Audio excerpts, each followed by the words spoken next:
Now, ngayon pong pinaka-last part ng ating series, ang pamagat ng isi-share ko about sa atin ay the real servant or the true servant in his mission. Sabihin mo nga sa iyo, sabihin mo sa kanya, kapatid, gusto kong malaman mo na kaya ka nabubuhay pa dito sa mundo ay meron ka pang mission. Kasi yung naniniwala dito meron siya pang mission, kaya hindi pa siya nabubuhay pa dito sa mundo. Okay, so bago tayo magpatuloy, samahan niyo po ako sa pagbasa natin ng salita ng Diyos at ito ay mababasa po natin, mga kapatid, sa Matthew chapter 20, verse 25 and 28. Basahin po natin sabay-sabay. Go!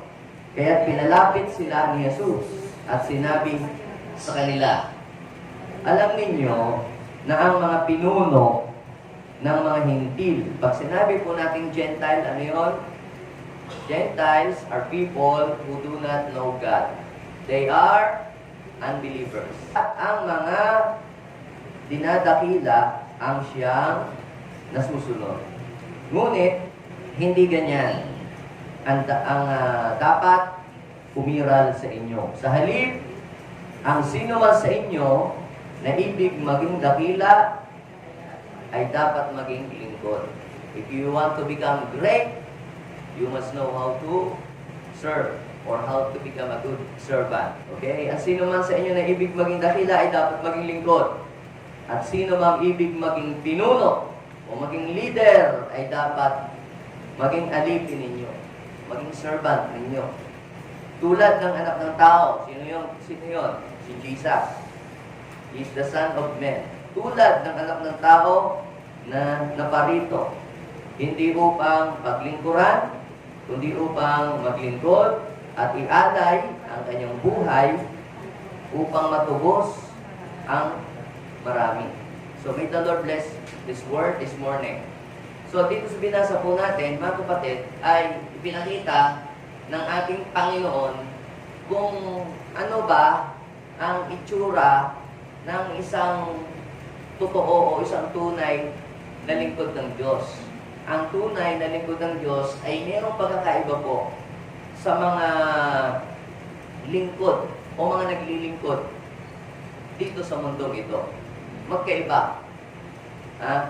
Sa mundo, yung mga leader o kinikilalang leader o pinuno, sila yung boss, sila yung Lord, sila yung master, sila ang dapat masunod, sila ang makapangyarihan.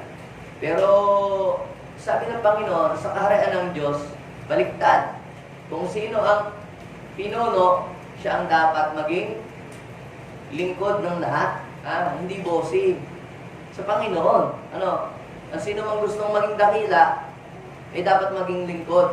Ang sino mang gusto niyo maging kayong pinuno, ay dapat matutunan ninyo kung paano maglingkod. Tapos, ang sabi ng Panginoon, katulad ng anak ng tao, pinutukoy niya ang sarili niya, katulad ko.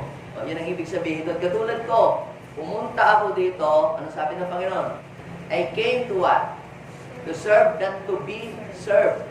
And to give my life para tubusin ang mga tao sa kasalanan. So dito, ay ipinakita sa atin ng Panginoon ang kanyang misyon kung bakit siya ay pumunta dito. Ang misyon ng ating Panginoon, nung siya ay pumunta dito, is to serve you, to serve us, not to be served. Nung siya ay pumunta dito. Iba naman yung siya ay nandito na, iba naman yung nung siya ay itinanghal na bilang hari. Ngayon, karapat-dapat na siyang paglingkuran kasi siya ay muling nabuhay at siya ay umupo sa trono ng ating Ama sa langit. Pero nung siya ay pumunta dito, minodel ng ating Panginoong Hesus ang buhay ng pagiging isang tunay na lingkod ng Diyos. Si Jesus, mga kapatid, is the perfect example ng pagiging isang tunay na lingkod ng Diyos. Kita nyo, Lord, Master siya, siya ay Son of God, pero siya po ay naglingkod. Ipinakita na ganito dapat kayo. Siya ang ating pong model pagdating po sa pagsiserve. Si Jesus, hindi siya nagreklamo. Siya ay master, pero pinaglingkuran niya yung mga tao. Sabi po ni Jesus, ako'y pumunta dito para mag-serve at para ialay ang aking buhay para maligtas ang maraming mga tao. Yun yung mission ng ating Panginoon. How about us? Tayo na kumikilala sa Panginoon. What is our mission? Tayo bilang mga lingkod niya, ano bang ating mission? Our mission is to serve God and to bring people to Him. Ano ang ating mission? Paglingkuran natin ang Diyos at dalahin natin yung mga tao papalapit sa Kanya. Ang mission ni Jesus ay paglingkuran tayo at iligtas tayo sa mga kasalanan. So, pinulfill ni Jesus lahat yon. Naglingkod siya. Ay tayo naman, ano naman ang ating mission? Ang ating namang mission ay maglingkod sa Kanya at sa ating kapwa at dalahin sila natin sa paanan ng ating Panginoon. So, sino dito ang gusto niyang siya maging lingkod ng ating Panginoon? Now, how to act as the true servant of God? O how to act the true servant of God in His mission? Paano tayo kikilos bilang mga lingkod ng Diyos sa atin in our mission? Ano ang gagawin natin? Ano ang dapat makita sa atin bilang tayo ay mga lingkod niya? Ano ang ine-expect ng Lord sa atin bilang Kanyang mga lingkod? Tayo ay Kanya pong tinawag. O sino dito naniniwala tinawag siya ni Lord? O lahat po tayo mga kapatid, iba-iba ang ating background, iba-iba ang ating pinanggalingan, iba-iba ang mga issues natin sa buhay. Wala naman dito tinawag na perfect. Lahat tayo may pagkukulang. Lahat tayo ay galing sa dilim. At tayo ay dinala dito ng Panginoon para ayusin ang ating buhay. At patuloy pa ng Diyos na inaayos ang ating buhay from glory to glory, from faith to faith, hanggang sa maging mistulang kalarawan niya. Ngayon, ano ang ina-expect sa atin ng Panginoon? Ano ang ina-expect niya sa atin? Ina-expect ng Lord, ikaw as His real servant, ay gagawin mo ang iyong misyon ng ayos. You will fulfill your duty. Gagawin mo ito. So, the true servant does not neglect the duty that God has entrusted to him. Hindi po pinababayaan ng mga tunay na lingkod ng Diyos kung ano yung task o duty o tungkulin yon na ipinagkatiwala sa Kanya ng Panginoon. Bawat isa po sa atin may kanya-kanya tayong tungkulin. Hindi pare-parehas kasi hindi naman tayo pare-parehas ng level sa buhay. Ang iba dito ay anak, ang iba dito ay magulang, ang iba dito singles, ang iba dito ay estudyante, ang iba naman dito ay nagsiserve sa government, ang iba dito ay nagsiserve sa church. So bawat isa po sa atin, meron po tayong kanya-kanyang tungkulin. Umpisahan natin muna sa pamilya. O kung ikaw ay magulang, meron kang duty. Meron kang duty. Kung kunyari ako ay father, meron akong duty to take care of my family, to take care of my children, na palakihin sila, na mayroong reverential fear of the Lord. Ngayon, kung hindi ko tinuturuan yung aking mga anak na maging good citizen sila, pinababayaan ko lang dyan, boyfriend, palasing-lasing, patatong-tatok, manamangagari. Hindi ko po ginagawa ang aking duty. Diba? Tapos, nahayaan ko siya ng mga kung ano pagkagawin sa buhay, mamaya, naging public enemy number 1. So, kung titingnan po natin, mga kapatid, sa ganong paraan ay hindi ko nagagampanan ang gawain o tungkulin ng pagiging isang lingkod ng Diyos. At kapag ako ay nag-minister sa inyo at nag-witness sa inyo, palagay ko hindi kayo maniniwala. Diba? So, ang mga tunay, ang mga lingkod ng Diyos, they practice what they preach. Diba? Sabi, tayo po ay magdasal, tapos ako naman, di ako naman nananalangin. O tayo po ay magbasa ng salita ng Diyos, pero ako naman di nagbabasa ng salita ng Diyos. So, ibig sabihin niyan, ako ay fake na servant kasi hindi ko ginagawa kung ano yung aking sinasabi. Kaya sinabi ko po sa inyo nauna, when we say true servant of God, it does not mean hindi ka nagkakamali, di ba? Kundi, ang true servant of God, kung ikaw man ay nagkakamali sa buhay, ay marunong kang umamin ng iyong pagkakamali. And you are willing to surrender yourself and to repent kung ikaw man ay nagkakamali. Mayroon naman yung sabi, servant ka nito, tapos pag kinukure ka, ayaw mo magpakure. Pag itinutuwid ka, ayaw mo magpatuwid. Ikaw ay unteachable. Tapos pag itinutuwid ka, nagtuturo ka, bakit si ganito, bakit si ganyan? They are not a real servant. Dahil ang real servant of God, handa silang pabago. Amen? Sino dito gusto niyang mabago pa siya? Kaya niyo po mga kapatid, ako sa akin sarili, gusto pa ako, marami pa akong mabago sa aking buhay. Bakit? Kasi, kapag ka pala tayo ay patuloy na nagpapabago sa Diyos, si Lord din ay ini-increase niya ang level ng kanyang authority sa atin. Ini-increase din ng Lord ang level ng mga promotion sa iyo. Bakit may mga empleyado hindi ma-promote? Kasi hindi pa nadadagdagan yung kanilang level ng kaalaman. O, kita niyo yung mga teacher na hindi nadadagdagan ang kanilang mga knowledge na natiling gano'n. Pero kita niyo yung patuloy na nag-aaral, patuloy na lumalago, nakikita niyo po, napopromote po sila. Ano po ibig kong sabihin? Tayo din, dapat po tayo ay mag-grow. As a servant of God, hindi lang tayo mananatili nakaupo, hindi lang tayo, amen, praise the Lord, uwi. Tayo nadadagdagan ang ating kaalaman. Pansinin ninyo, pag nadadagdagan na inyong kaalaman, buhat sa Diyos, naiiba din yung level ninyo. Nagle-level up kayo. Pati yung blessing na inyong tinatanggap ay nagle-level up din. Sapagkat hindi ka, bilang isang lingkod, hindi ka bibigyan ng Diyos ng maraming pagpapala kung hindi mo ito kayang i-handle. The Lord will not give you much blessing if you cannot handle them. Kasi masasayang lang masisira lang. O baka, instead na maging blessing ito sa iyo, ay maging curse pa nga. So kaya, tayo bilang mga lingkod ng Diyos, gusto mo ng increase ng blessing, you must enlarge your capacity to receive. Dagdagan mo din ang iyong kaalaman. You must learn something new. Yan ang dapat po nating matutunan, mga kapatid. So the true servant of God does not neglect the duty that God has entrusted to them. Kasi ganito yan ang mapagkatiwalaan ng Diyos, saan? Sa maliit na bagay, pagtitiwalaan nyo sa malaking bagay. Halimbawa, sa iyong family, dalawa na lang yung anak mo, hindi mo pa alam kung saan nagsusuot, pumupunta. Kung pastor ka, how God can give you a big congregation, 1,000 members, multiple outreaches, kung dalawang anak ko, hindi ko po maalagaan. Di ba? Hindi ko na alam ang nangyayari. Paano ka bibigyan ng Diyos ng isang malaking company, bibigyan ka ng Diyos ng malaking negosyo, kung ang tahanan mo hindi mo maayos? Are you following me? So, practice. Yung ginagawa natin sa bahay, ay practice lang yun. Kung tinitingnan ng Diyos, kung ikaw ba'y pwede kanyang pagkatiwalaan.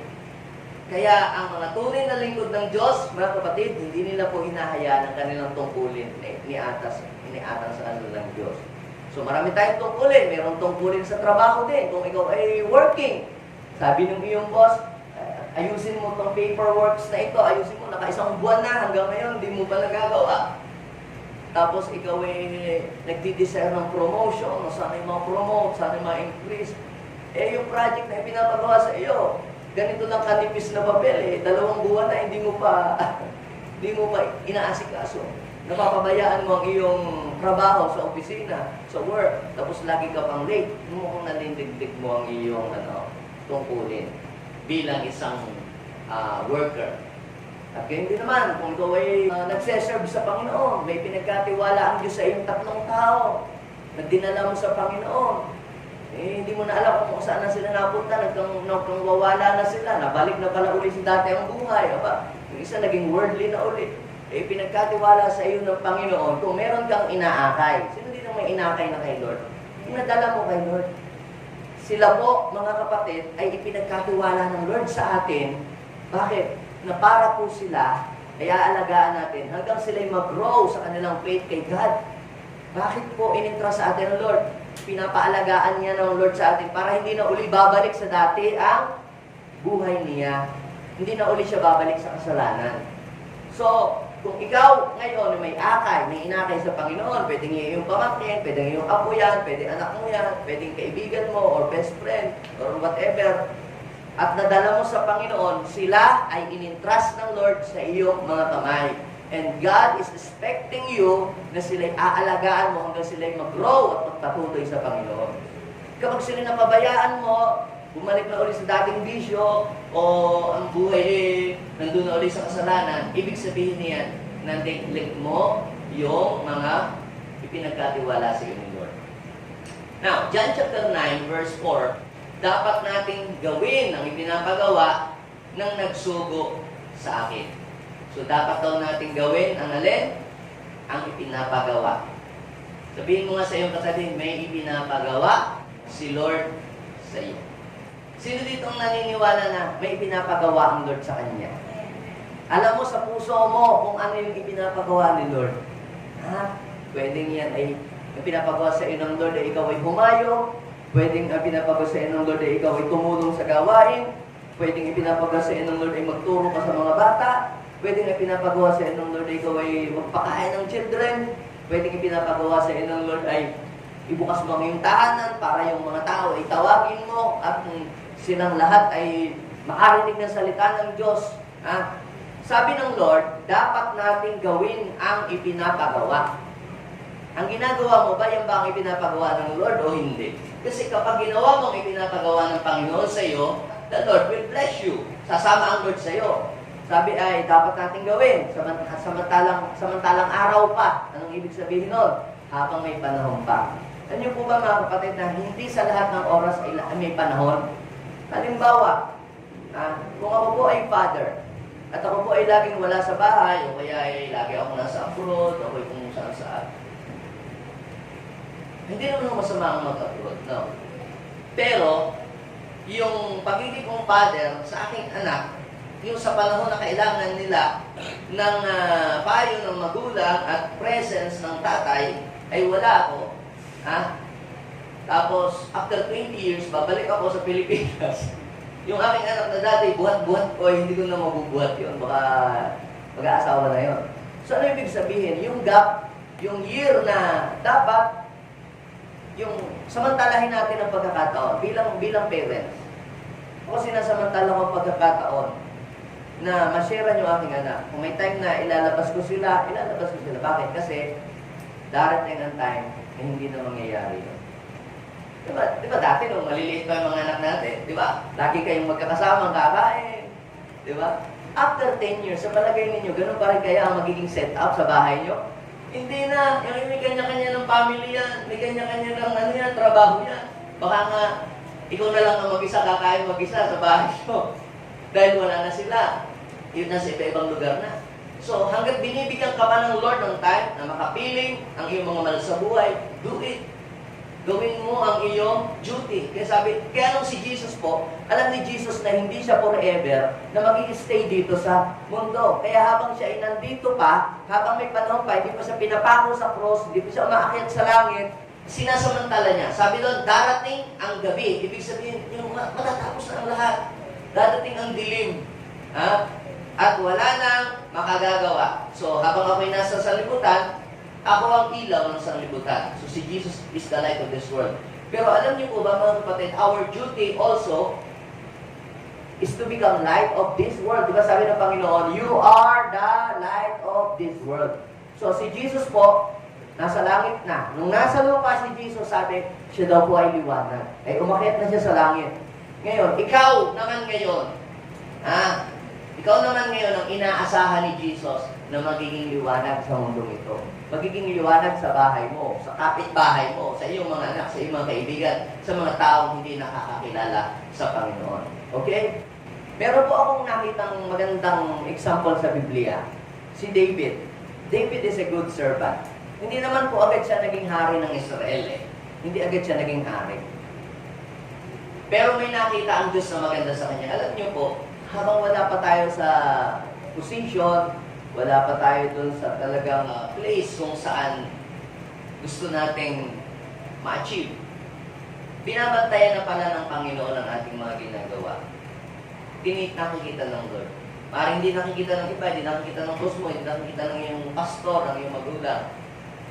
But God is always looking. Siya ay nakatingin sa iyo, sa mga ginagawa mo. And when the time is right, si Lord yung maglalagay sa iyo in a position or magdi-demote sa iyo. Depende sa kung ano yung attitude na yung pinapakita sa kanya. Si David po, sila po ay 7 magkakapatid. Imagine mo kayong mga kapatid na kalalaki kalabawin, nandun lang sa bahay. Samantalang siya na bunso, siya yung nag-aalaga ng mga tupa nila. Siya yung nagbabantay. Ano ginagawa ng mga kuyas? Papalaki lang ng tiyan sa bahay, walang ginagawa. At ito namang isa ay siyang masipag at trabaho ng trabaho sa bukid. Kung titingnan nyo, parang napak-unfair. Siya yung pagod, yung kanyang mga kuya, nandun lang sa bahay.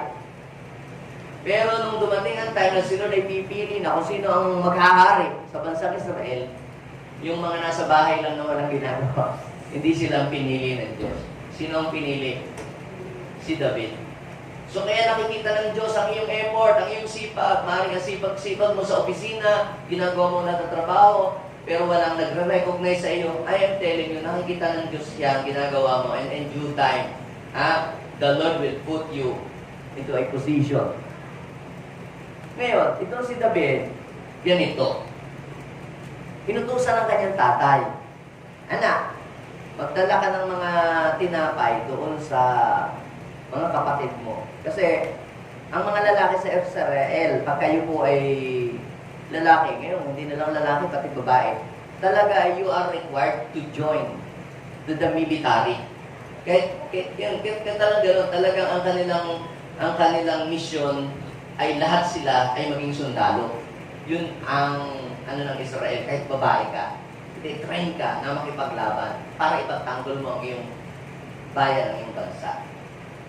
Parang sa spiritual, gano'n eh. Tayo, ang purpose ni Lord sa atin, ang gusto ng Diyos na mangyari sa atin, hindi tayo maging miyembro. Gusto ng Lord tayo ay maging kanyang mga sundalo. Ganon din si Lord. So, sabi ng kanyang tatay, dalahan mo ng tinapay ang iyong mga kapatid para may pangmerienda. So, anong trabaho ni David? Bakit may mga kapatid pa naman siya iba? Ba't hindi siya inutusan? Siya na yung may ginagawa, siya yung busy, pero ba't siya pang inutusan? Sabi ng Bible, sa 1 Samuel chapter 17 verse 20, ngayon nyo, lumabas dito yung attitude ni David. Yung kanyang attitude. At yan ang attitude ng real servant. Tingnan ninyo, kinabukasan, ito, inutusan siya ng tatay niya na magdala ng pagkain. Sabi niya, kinabukasan daw po, maagang nagbangon si David, ipinagbilin niya sa iba ang tupang inaalagaan. Ibig sabihin, humanap siya ng pwedeng magbantay. Hindi niya basta iniwanan ang kanyang mga tupa nang walang nagbabantay. He never leave his flocks unattended. At siya daw po ay pumunta sa lugar ng labanan daladaling tinapay. Ano ang point doon? No? Kung ikaw ay may work, o kung ikaw ay may mahalagang job, at meron kayong kunyari ay reunion, o kaya ay party, or whatever, basta mo na lang ba iiwanan yung iyong trabaho? So, di ba? Kung ikaw ay tunay na lingkod, and good servant, bago ka magsaya, o bago ka umattend ng reunion o party-party, ay you must see to it na hindi mo mapapabayaan yung iyong responsibilidad, yung iyong duty. Sa family. Hindi mo yung ikaw pumunta na lamang kung saan, tapos ikaw pala yung nanay, layo na lang yung narating, kung saan ka nakapagkwentuhan, wala pa palang pagkain yung iyong mga anak. Na hindi mo nagawa yung iyong duty. So, ang pinapakita sa atin dito ni David, hindi naman masama na ikaw ay gumawa ng ibang bagay, pero yung talagang duty mo ay hindi mo dapat mababayaan. Do you get the point? So, at nakikita ng Diyos yun, kung paano ka kumilos, kung paano ka gumawa, kapag wala nakakakita sa iyo. So, hindi niya hinahayaan. Kung ikaw ay may ministry, katulad ni David, you must not leave your ministry unattended. Naalala ko si Pastor Apple, pupunta po sa Samar. Ang dami po niyang mga gawain ngayon. Mayroong gawain doon sa mga gano'n. So, ang ginawa niya bago umalis, hindi ko siya basta umalis. Tinawag niya yung ibang yung kanyang mga team. Ikaw muna doon ng, habang ko wala, ikaw muna magtuturo doon. Doon, ikaw Victor, doon. Ikaw Sister Roida, ikaw muna bahala siya. Tsaka siya tuloy alis. Hindi siya biglang umalis na lang na walang nagbabantay o walang nagtuturo. Yan po, mga kapatid, ang isang halimbawa ng katangian ng isang mabuting lingkod. Hindi lang basta umaalis. Ha? Ako po, pag wala po ako dito, kunyari mag-guest ako sa ibang church, pupunta ako sa ibang lugar, hindi po ako basta umaalis na lamang. Ha? Ako po ay nag-a-appoint ng mga tao. Habang ako'y wala, sila yung gagawa ng mga gawain na aking ginagawa para yung gawain ng Diyos ay tuloy-tuloy at hindi masira. So, ganyan po si David, mga kapatid. Kaya pala si David ay kinalugdan ng Diyos at siya ay ginawang tagapamahala ng Israel. So, hindi ka pamamahalaan ng Diyos ng maraming bagay kung doon sa maliit na bagay hindi ka naging faithful.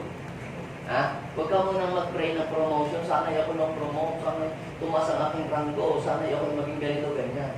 Ang tanong, yun bang kaunti ay pinagkatiwala sa iyo ng Diyos, ito ba'y na-manage mo ng ayos? Kung ayaw mong i-manage yung maliit at nakita ng Panginoon ang iyong faithfulness, He will entrust you more. Are you with me? Ngayon, nung ang king ay naghahanap ng itatapat doon sa giant na yung bang gustong umaway sa Israel, siya po ang nag-volunteer. Kasi lahat takot. Ako po ang lalaban sa higanting yan. Eh, sabi ni King Saul, may gatas ka pa sa labi, di mo kaya yaw. Di si Gulayat yun, champion yun. Anong sabi niya? Sabi niya, ako po ang nag-aalaga ng mga tupa namin. Pagka merong leon o oso na kumakagat o sumisila doon sa mga tupa na inaalagaan ko, sabi ng 1 Samuel chapter 17, verse 34 and 35. Hinaharap ko po yung leon, pinapatay ko po yung oso. Marami na po akong mga oso at leon na napatay. Kaya kung paano iningatan ako ng Lord sa mga leon oso niya, gayon din ang gagawin ng Lord sa akin pagharap sa higanting yan. Anong sinasabi niya? Anong sinasabi niya? Diba, pag mag-a-apply po kayo ng trabaho, di ka naman basta napapasa ng resume, ito ang ating address, ito ang aking pangalan. Hindi. Doon sa ilalim, merong nakalagay na working experience. Di ba? Working background. I am good at this, ito ang ginagawa ko. Si David, sinasabi niya yung kanyang working experience. Kaya, kung ano yung ginagawa mo, kung maliit pa lamang yung inintrust sa iyo ng Lord, tiyak, ganun din ang gagawin mo kapag ka binigyan ka na ng Diyos ng malaki. Kaya kung maliit pa lang ang iyong pinamamahalaan, kung yan ay sari-sari store pa lamang, kung binigyan ka ng Diyos ng grocery o ng department store, kung paano mo minamanage yung maliit, gayon tiyak mo din imamanage yung malaki. Kung doon pa lang sa maliit mong store, yung pala na may expired na noong 2020 ang mga paninda at sardinas, tinitinda mo pa din. Paano ka pabibigyan ng Diyos ng mall? Yung maliit lang na tindahan, expired na pala yung mga tinda mo, hindi mo pa nakikita. Maliit pa lang yung tindahan mo. Paano kung binigyan ka na ng Diyos ng mall, di lalo mo nang hindi na asikaso? Are you following me? Wala na palang mantika, isang buwan na. Tapos nakalagay ka, for sale, mantika. Ay wala na pala naman pang nakatinda doon. Diba, doon pa lang sa maliit na store, hindi mo na ma-manage ng ayos, hindi mo na nagagawa yung duty. How God can promote you and entrust you more. Okay? So, pangalawa, the true servant of God is good at dealing with others.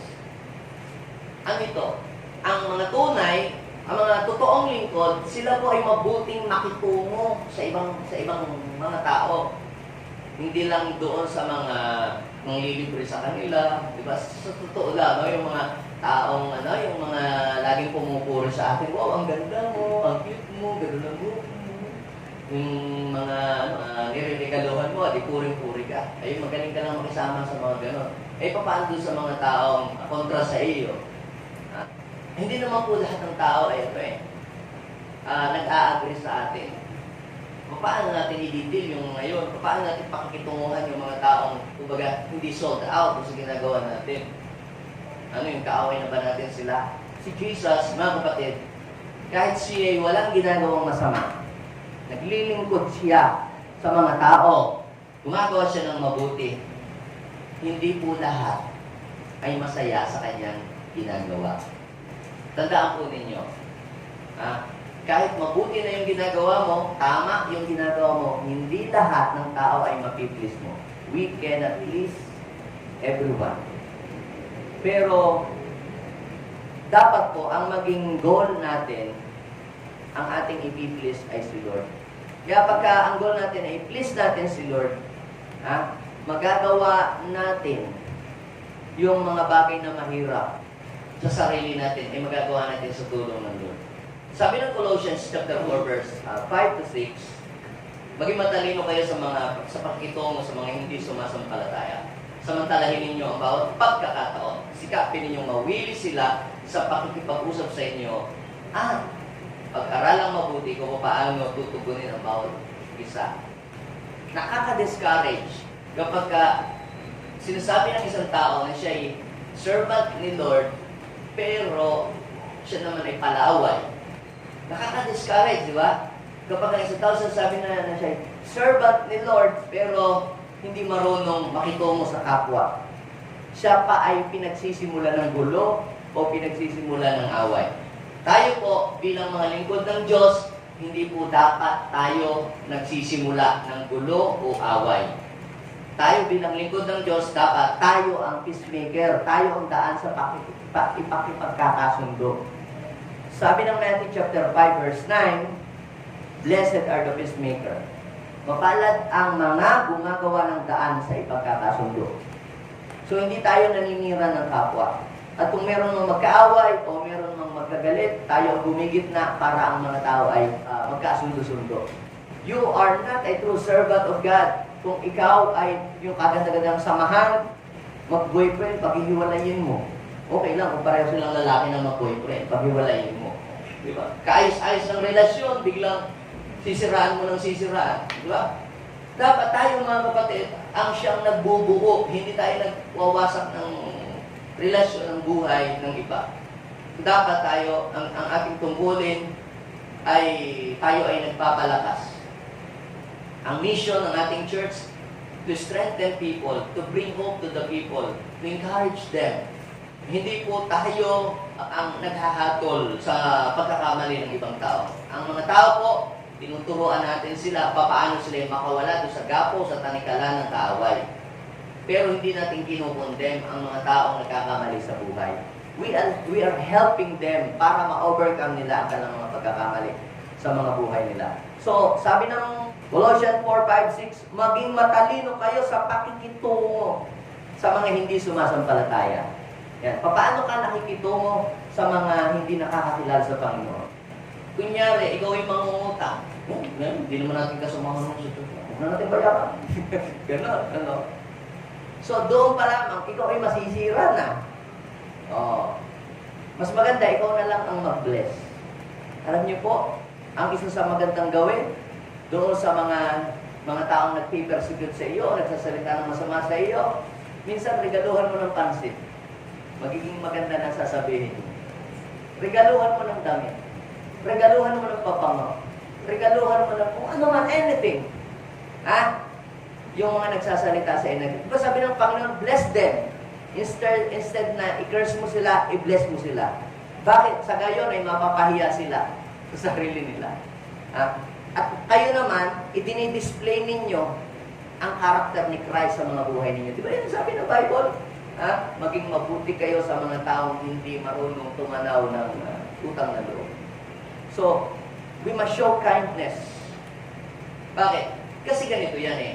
If you are a servant of God, dala-dala mo ang pangalan ni Jesus. Kung ikaw yung nangungunang nakikipag-away, nag-iiskandalo, iisipin nila, yun ang Diyos mo. Ganun pala ang Jesus mo. Diba? Pero kung ikaw ay humble, ikaw ay full of humility, ikaw ay madali mong makakasundo yung mga tao. May mga tao, ang hirap mong makasundo. Diba? Ang hirap pakibagayan. Gano'n. May mga tao naman na, yung bang hindi marunong tumupad sa pangako. Yung bang magpapromise sa'yo, mga magkikita tayo ganitong oras, tapos yung mata mo naging kulay puti na, hindi pa dumadating. Yung gano'n, no? Yung mga ngako, tapos hindi naman tinutupad. Ayan ho mga kapatid, hindi ho ganun ang tunay na lingkod ng Diyos. Kasi si Jesus, ito yan eh, pag siya'y nangako, tinutupad ni Jesus. Tama? Kaya sabi niya, huwag ka na lang mangako kung hindi mo kayang gawin. Kahit sa anak mo, pag nag-promise ka, anak, pagka nakakuha ka ng ganitong grades, bibili kita ng iPhone, tuparin mo yun.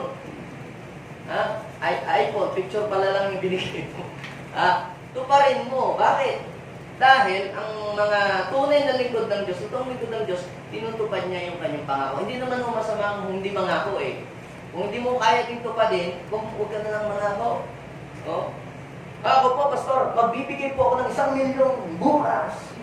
Praise God. Pero, kung hindi mo naman kayang ng iyong faith, huwag ka na lang mangako. Di ba? Yun. Dahil sabi ng Panginoon, ang nagagalit ang Panginoon kapag ikaw ay nagpa-promise. Tapos hindi mo ito gagawin. Kaya, siguro may mga tao kayo na kayo ay nadi-discourage sa kanila. Dahil daming pangako. Mars, pahiramin mo, babaya na kita sa katapusan. Katapusan na pala ng mundo. Kaya kung sinasabi mo that you are a servant of God, tapos sa mga ganong bagay, kunyari, nangungutang ka, hindi ka nagbabayad. Hindi po ganon ang servant. Kung dumating na ikaw ay nangangailangan at ikaw ay manghiram at wala kang maibayad, yung tao na pinagkakautangan mo ay iyong kakausapin. Di ba? Hindi yung deadman na kayong dalawa. Nakikreate ka tuloy ng hindi magandang kaisipan doon sa taong iyong nahiraman. Di ba? Kung ikaw ay makikipag-usap, pasensya na po, talagang kami tugipid talaga, dami po ng pinagdaan, hindi hirap. Yun ang tunay na lingkod ng Diyos, hindi ibig sabihin, hindi mo na mararanasan paano kung dumaan ka talaga sa kagipitan, nangyari talaga yun. Tapos ang gagawin mo, i-unblock mo na yung iyong mga, hindi po ganoon ang tunay na lingkod ng Diyos. Ang tunay na lingkod ng Diyos, hinaharap niya ang kanyang mga obligasyon para hindi siya magkaroon ng kaaway. The true servant of God is good at dealing with others. Kung ikaw ay anak, paano ka ba makipagkitungo sa iyong magulang? Hindi yung ang magulang papasusunodin. Basta ito gusto ko. Tapos sa church, ikaw ay, hallelujah. Tapos yung pagdating na sa bahay, ikaw pang matapang, parang ang magulang pang takot sa iyo. Dapat ay, kung tayo ay magalang sa church, maging magalang din tayo sa bahay. Diba? Mas dapat nga maging magalang tayo sa bahay. Diba? Dapat doon natin ipakita yung tunay na liwanag na tayo natatransform ng ating buhay. The way we talk. Paano mo kinakausap ang iyong magulang? Paano mo kinakausap ang iyong asawa? Paano mo kinakausap ang ibang mga tao? Laging sigawan. Okay lang kung sumigaw kayo kung nasusunog na ang bahay. Yun yung papaabot lang ng tuwalya, pang-ulam, baka nasusunugan pa kayo sa bahay o akala lagi merong diba? So, the true servant of God is good at dealing with others. Paano ka ba nakikitungo? Maayos tayo dapat makitungo sa ating kapwa. Amen? Yan. Yes, maaaring tayong lahat na nandito, hindi pa tayo ganap dito, hindi pa tayo perfect. Even I myself, hindi pa ako perfect sa mga bagay nito, pero nag-improve na ako. Pamula nung ako'y hindi nakakilala sa Panginoon. Pamula nung ako'y hindi pa pastor at pamula nung ako'y pastor na. At pamula last year at hanggang ngayon ay nag-i-improve. Dapat ang buhay natin ay improving sa pakikitungo sa ating kapwa. Dapat nag-i-improve yung ating pakikitungo sa kapwa natin. Dahil pag hindi maganda yung ating pakikitungo sa kapwa natin, magiging limited tayo. Konti lang yung tao na lalapit sa atin.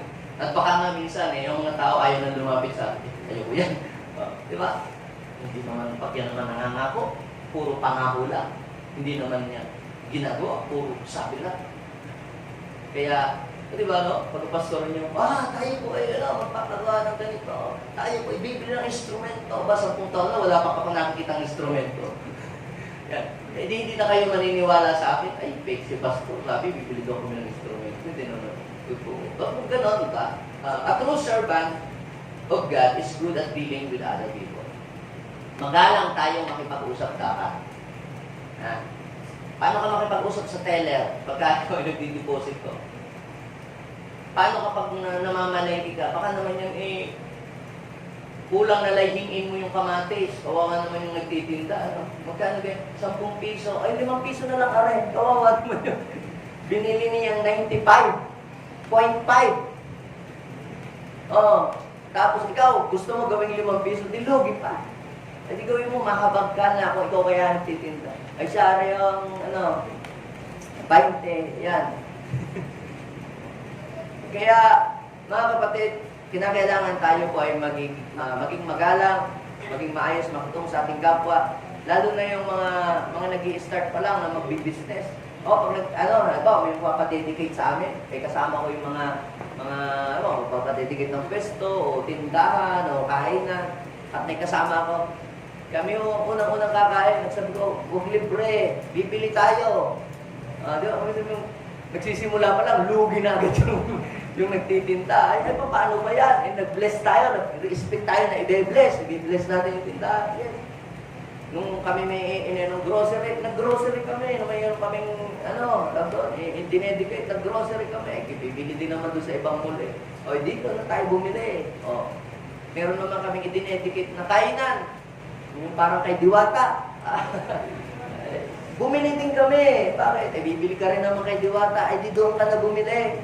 Pinag-pray mo nga na ang blessing ay pumunta doon. Di ba? Ay, ako naman na nag-bless sa intindahan. Baka naman pwede na akong iuwi ang isang kaldero. Ay, okay. Hindi ko ganoon ang lingkod ng Diyos. Amen? Sabihin mo, parang hindi lingkod ng Diyos yun. Amen? Dapat ang lingkod ng Diyos, ito, tumutulong ka paano umangat ang iyong kapwa, hindi para yung iyong kapwa ay lalong lumubog. Oh. So, we must display the real attitude of a true servant. Sabi po ni Paul sa 1 Corinthians chapter 19 verse 23, ang ganda. Sabi ni Paul, malaya ako at hindi alipin ni numan. Pero ako ay nagpaalipin sa lahat upang makahikayat ako ng mas marami sa Panginoon. Sipin mo, paano mo mahihikayat? Kung unbeliever yung tapos gano'n ang attitude na ipapakita mo, di madi-discourage na agad. Eh, tinumpal mga may ganyan pa. So, dapat ay walang maipupula sa atin ang mga tao. Sabi po ni Paul, siya daw po ay naglingkod upang makahikayat siya ng mas marami. Sa piling ng mga Hudyo, siya din daw po ay naging parang Hudyo para makaakay siya ng Hudyo. Sa piling ng mga Hintil, siya din ay naging parang Hintil para makaakay siya ng mga Gentile. Anong ibig sabihin? Nakibagay. Marunong ka makibagay. So, ang tunay na lingkod ng Diyos, marunong makisama. Pag ikaw ang nagpasama, sasamahan ka. Tapos pag ikaw naman yung nakiusap, samahan mo naman ako. Ay, huwag na.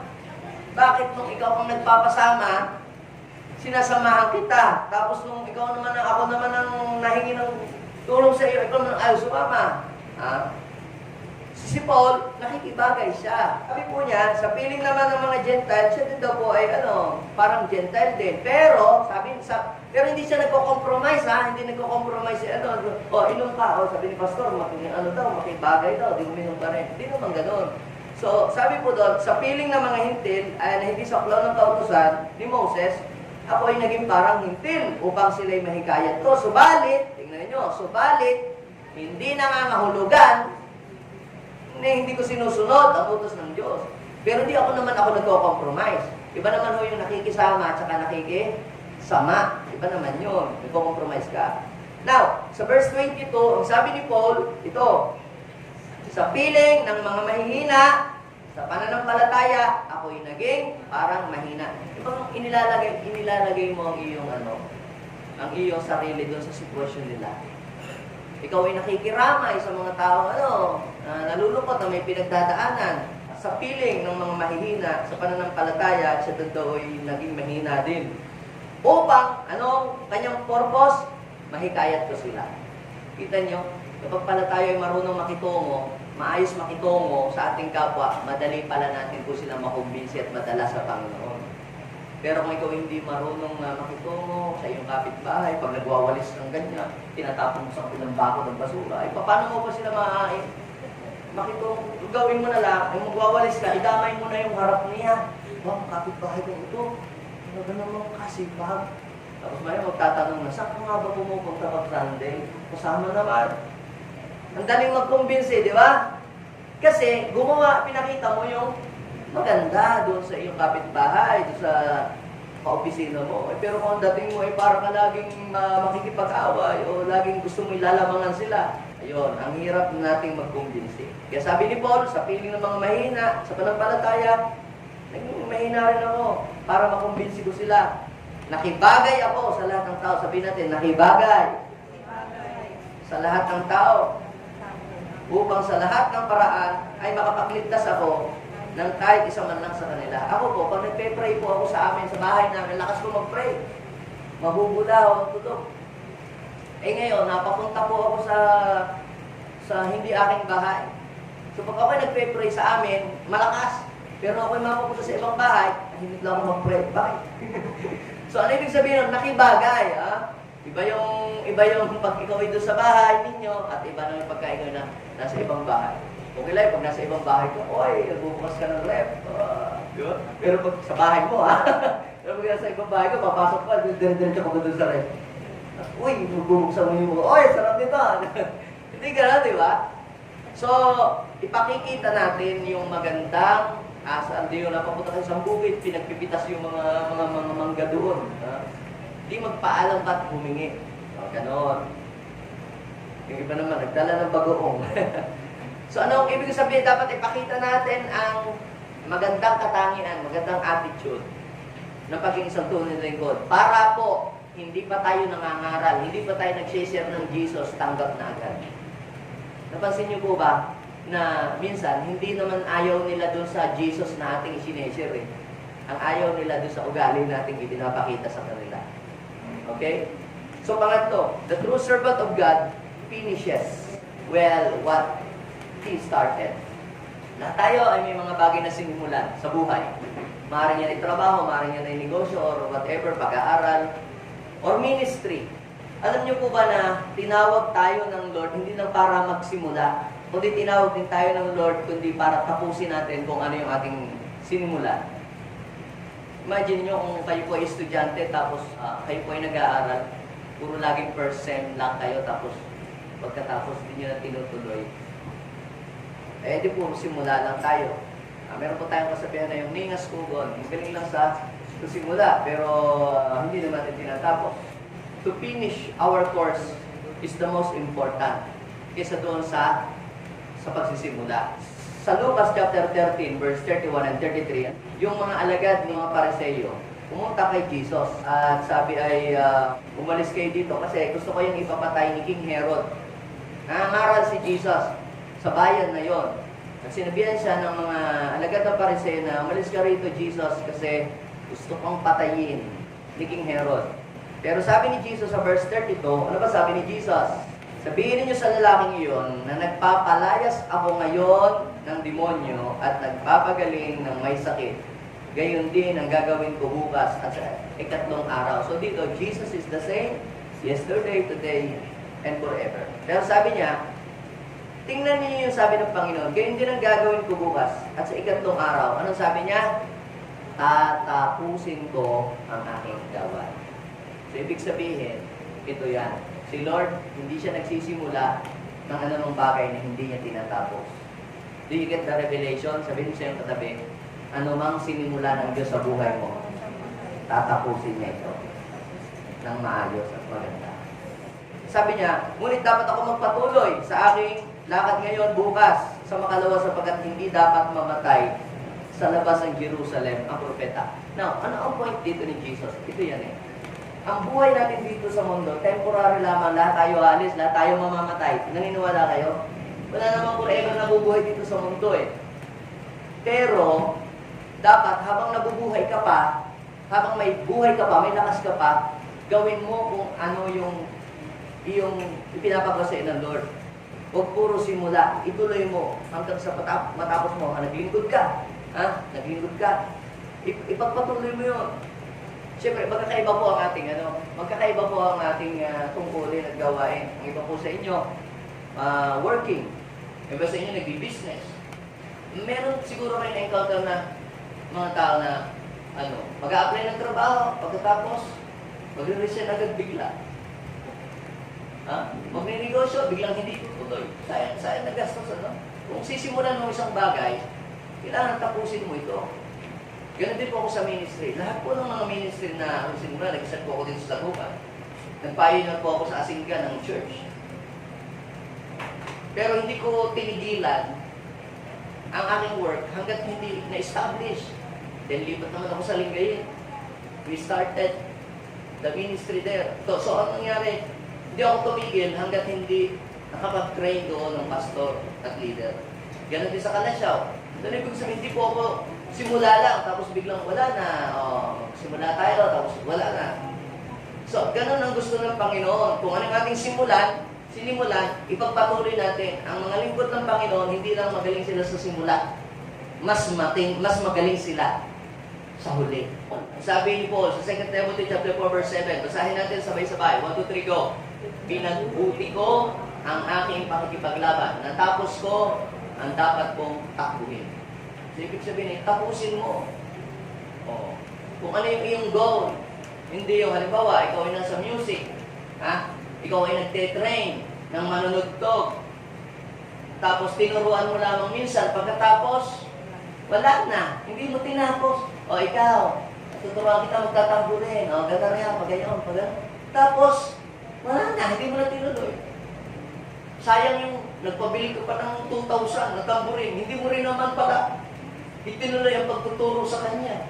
Diba? Binilihan ka ng instrumento. Tapos, hindi mo pinatuloy ang pagtuturo. Hindi mo tinapos. Sayang! Sayang po mga kapatid. Pag hindi natin itinuloy.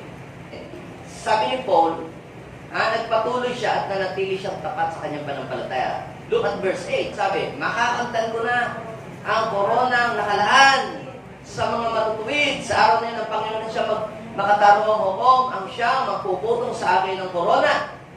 Hindi lamang sa akin, kundi sa lahat ng mga nananabik sa kanyang pagparito. What God will do to the servant fulfills His vision. Ano ba ang gagawin ng Panginoon sa mga servant niya na tumutupad at gumagawa ng kanilang mga tungkulin? Sabihin mo sa iyong katabi, si Lord ang magbibigay sa iyo ng crown and reward. John chapter 12 verse 26. Sabi, pararangalan ng Ama ang sino mang naglilingkod sa akin. Kung hindi ka man pinaparangalan sa inyo, sa mga ginagawa mo, pero humanda ka, si Lord, paparangalan ka. Amen? Now, before I end, sa Malakay chapter 3, verse 13 to 18, when you read, ang sabi ng Panginoon, mabigat yung sinasabi niyo tungkol sa akin. Bakit? Ano ba sinabi namin? Sabi ng mga tao. Kasi, sabi daw po nung sinasabi po kasi ng mga tao na wala daw pong saysay ang maglingkod sa Diyos. Minsan ba nasabi mo sa iyong sarili, parang naman, wala rin naman, paglilingkod sa Diyos, parang ganun din. Nasabi mo ba minsan sa sarili mo na ang paglilingkod sa Diyos ay parang walang naitutulong o walang maganda na naidudulot sa iyong buhay? Actually, ang paglilingkod hindi naman para sa iyo para sa Diyos. Sabi po nila, wala daw kung saysay ang maglingkod sa Diyos. Bakit pa natin susundin ang kanyang utos? Bakit pa natin ipakikitang tayo ay nalulungkot sa nagagawa nating kasalanan? Yan. Kalimitan, ganito ang sinasabi ng mga tao. Sabi gayon kung sino pa ang palalo, siya pang pinagpapala. Bakit nga naman ganon? Sino pang iligal ang ginagawa? Ako, mabuti ang ginagawa ko nga Ganon. Hindi lamang yun. Ang masasama, nananagana, tapos sinusubok pa nilang Diyos sa paggawa nila ng kalikuan. Pero hindi sila napaparusahan. Dumating na ba sa iyong isip na minsan mag-isip ka ng gano'n? Lord, ba't gano'n? Nagsiserve naman ako, nagpipray naman ako. Bakit ganito? Buhay ko ganito pa rin. Parang walang pinagbago. Walang namang nangyayari. Samantalang yung iba dyan, iligal na ang ginagawa, hindi mabuti. Ang sabi ng Bible, nag-usap-usap daw po ang mga tao may takot sa Panginoon. Ang sabi ng Bible, narinig ng Panginoon. Ang kanyang pinag-uusapan, sabihin mo sa iyong katabi, naririnig ng Diyos. Kung ano yung sinasabi mo. So, yung palang mga pinagdadaanan natin, mga nararanasan natin, alam pa na ng Lord yun? Sabihin mo nga sa uli sa sabi, alam ni Lord. Yung mga sufferings na pinagdadaanan mo, alam ni Lord. Yung mga difficulties na hinaharap mo ngayon, huwag mo sabihin hindi nakikita ng Lord yan. Huwag mo sabihin na hindi alam naman. Alam ng Lord yan. In due time, sabihin mo sa iyo, in due time, you will receive a reward if you do not give up. Look at verse 17. Ano ang sabi ng verse 17? Sila'y magiging akin. Yan pala, sinasabi ng Panginoon, sabi doon, sa araw na ako ay kumilos, meron palang time na si Lord ay kikilos talaga. Meron time na, merong season.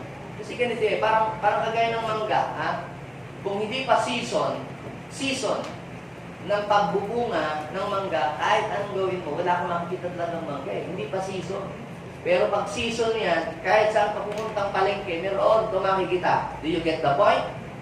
Sabihin mo sa iyong katabi, now is the season for God to move in your life. Dinideklara ko, ito na yung season na si Lord ay kikilos sa iyong buhay. Dumating na yung season. Dumating na yung panahon. Bakit? Binasa na natin Nabasa natin kaya na nagsimula. Ngayon, binasa natin. Hanggat hindi mo nababasa, hindi siya mag-uumpisa sa buhay mo. Dahil pag binasa mo ang isang salita at yun ay tinanggap mo, nagsisimula na yun sa buhay mo. Nasabi ng Panginoon, sa araw na ako'y kumilos, lubusan silang magiging akin. Gagawan ko sila tulad ng pagkalinga ng isang ama sa mga anak niya na naglilingkod sa kanya. Look at verse 18. Basahin natin sa verse 18. Sabay-sabay. 1, 2, 3, go. Muli niyo makikita ang pagkakaiba ng mabuti at masama. At ang mga tao naglilingkod at hindi naglilingkod. Amen. Kaya sabihin mo sa iyo katabi, iba pa rin talaga pag naglilingkod kay Lord. Hindi nawawala ng kabuluhan ang paglilingkod mo sa Panginoon. Now, tingnan nyo sa English. On the day when I act, says the Lord Almighty, they will be my treasured possession. Ang mga naglilingkod sa Panginoon, alam nyo ang tawag sa inyo ni Lord, you are my treasured possession. Sino dito ang masaya? Amen? Treasured, alam nyo po mga kapatid, meron kayong mga alahas. Sino dito ang may alahas? Walang alahas-ahas. Yung mga alahas nyo, di ba? Iniingatan nyo, tinatago nyo yun, di ba? Sabi ng Panginoon, you are my treasured possession. Yung pala mga nagse-serve sa Panginoon, ang tawag ni Lord sa mga yan, they are my treasured possession. Pero grabe, pag-aari ka pala ng Panginoon. Ang kayamanan ng Diyos sa kanyang kaharian ay yung mga tunay na naglilingkod sa Kanya. Yung mga totoong naglilingkod. Now, ang sabi, I will spare them. Kita nyo, pag ikaw ba ay may alahas na mamahalin, hindi pa kalat-kalat yan sa tabi-tabi. Hindi. Bibili ka pa ng gold, ilalak mo pa yun para hindi manakaw. What is the point? Ganyan din. Pag treasured possession ka ni Lord, iingatan ka, babakapan ka, tutulungan ka, gagwardahan ka ng Panginoon. Amen? Just as in compassion, a man spares his son who served him.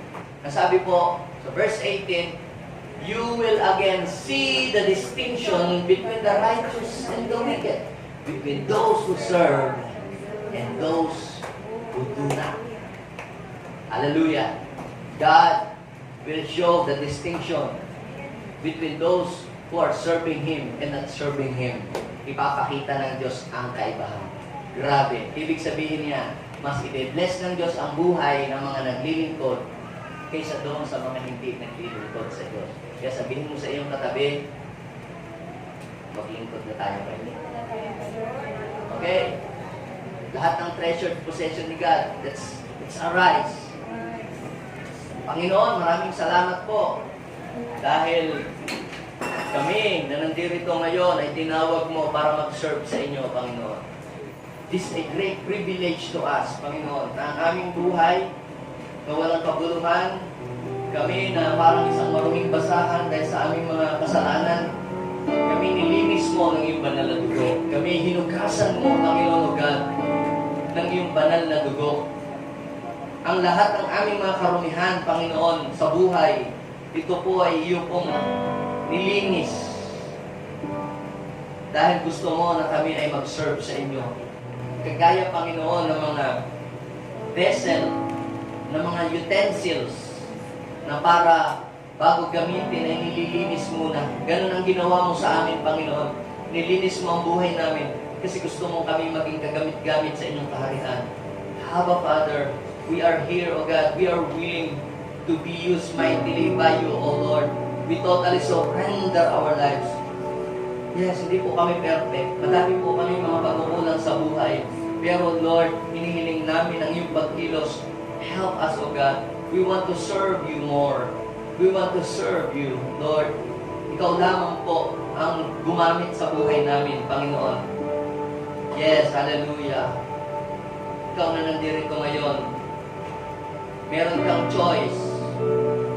Pwede kang mamili kung kanino mo gustong ipagamit ang iyong buhay. Gusto mo bang ipagamit ang buhay mo sa Diyos o ipagamit mo sa kaaway? Yes. Saan mo gustong ipagamit ang buhay mo, kapatid? Mamili ka. Sabi ni Joshua, sabihin ninyo kung kanino kayo maglilingkod. But as for me and my house, we will serve the Lord. Kapatid, pag naglingkod ka sa Diyos, hindi ka lugi. Kapag nag-serve ka sa Panginoon, hindi ka lugi, hindi sayang. Nothing is wasted. Kapatid, maaaring ikaw ay dumadaan sa pagsubok, sa mga problema, sa mga difficult situation, pero ang mga naglilingkod sa Diyos, hindi pinababayaan ng Diyos.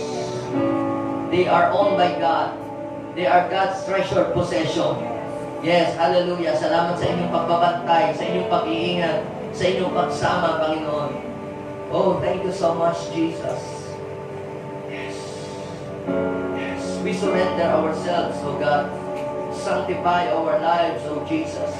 Pwede bang iligin natin kamay sa ating puso at sabihin natin, Panginoong Jesus, maraming salamat po dahil bumaba ka dito sa mundo 2,000 years ago para ialay ang iyong buhay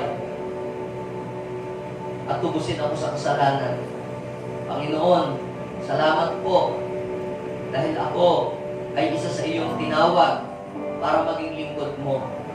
Tulungan mo po ako na ipamuhay ko lahat ng mga bagay na aking natutunan sa iyong mga banal na salita.